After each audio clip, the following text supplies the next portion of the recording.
Assalamualaikum warahmatullahi wabarakatuh. Saya Hasya dari perwakilan kelompok 2 Fisika. Yang dimana topik besar yang kita praktikan yaitu mengenai dinamika.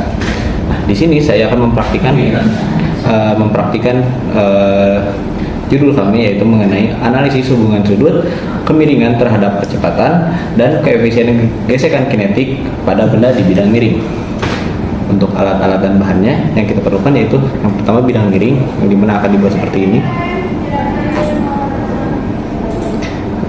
Setelah itu ada busur, ada juga timbangan analitik, ada juga meteran atau penggaris, dan yang terakhir yaitu benda yang akan sebagai objek. Prosedur percobaan untuk hal ini yang pertama yaitu kita menimbang bahan menggunakan timbangan analitik. Setelah itu mengukur panjang lintasan menggunakan penggaris ataupun menggunakan meteran.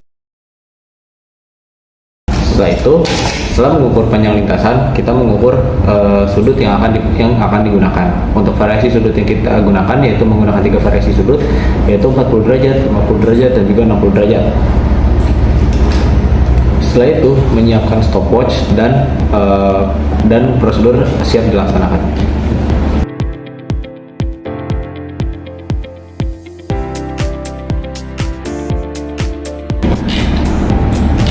Untuk percobaan pertama, kami menggunakan sudut 40 derajat. Untuk percobaannya, menyiapkan stopwatch. Setelah itu, benda ditaruh di atas. Lalu kita mulai.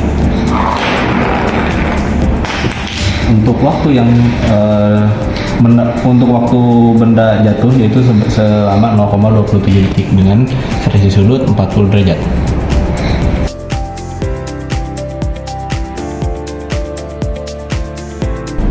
Untuk percobaan kedua, kami menggunakan variasi sudut yaitu 50 derajat.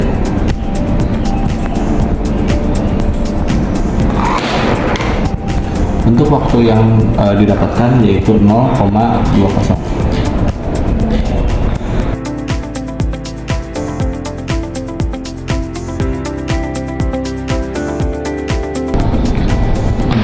Untuk percobaan yang ketiga, kami menggunakan variasi sudut yaitu 60 derajat.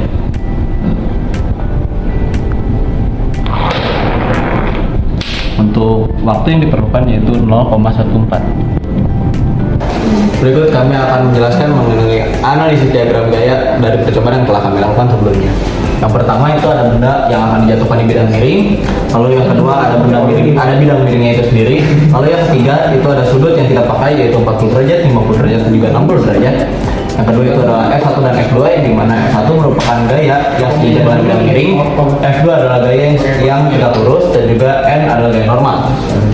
Yang pertama kita akan mencari W atau gaya beratnya itu sendiri dengan mencari M dan juga G, di mana M adalah gaya massa benda dari yang akan dijatuhkan, yang dimana sudah kami timbang yaitu 7,68 gram, dan G yaitu gravitasi di mana 9,81, sehingga dikalikan 7,68 kali 9,81 yaitu 75,34 Newton.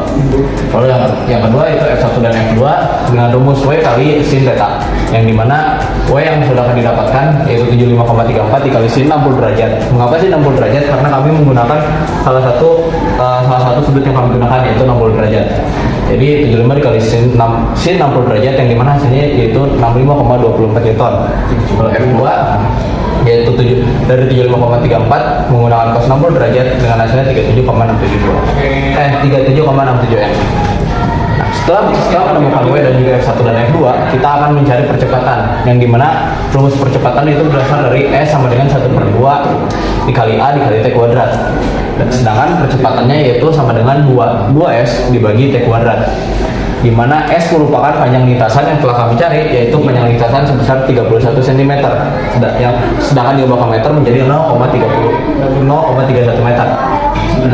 Setelah itu T waktu yang ditempuh benda jatuh menggunakan bidang miring yaitu 0,14. Sedangkan untuk mencari rumus percepatan yaitu seperti berikut dengan hasil 31,63 m per s kuadrat. Setelah itu setelah sudah mencari A dan juga yang lainnya, kita ke MUPA di mana itu koefisien benda gesek dengan rumus F2 ditambah M dikali A per F1, di mana F2 merupakan ini dan F1 adalah ini, di mana MUPA adalah F2 ditambah M kali A per F1 dengan hasil koefisien gesek yaitu 4,3. Berikut analisis diagram gaya dan juga perhitungan dari kelompok kami. Begitulah hasil percobaan dan analisis gaya pada dinamika gerak yang dilakukan oleh kelompok kami. Sekian dari kami. Wassalamualaikum warahmatullahi wabarakatuh.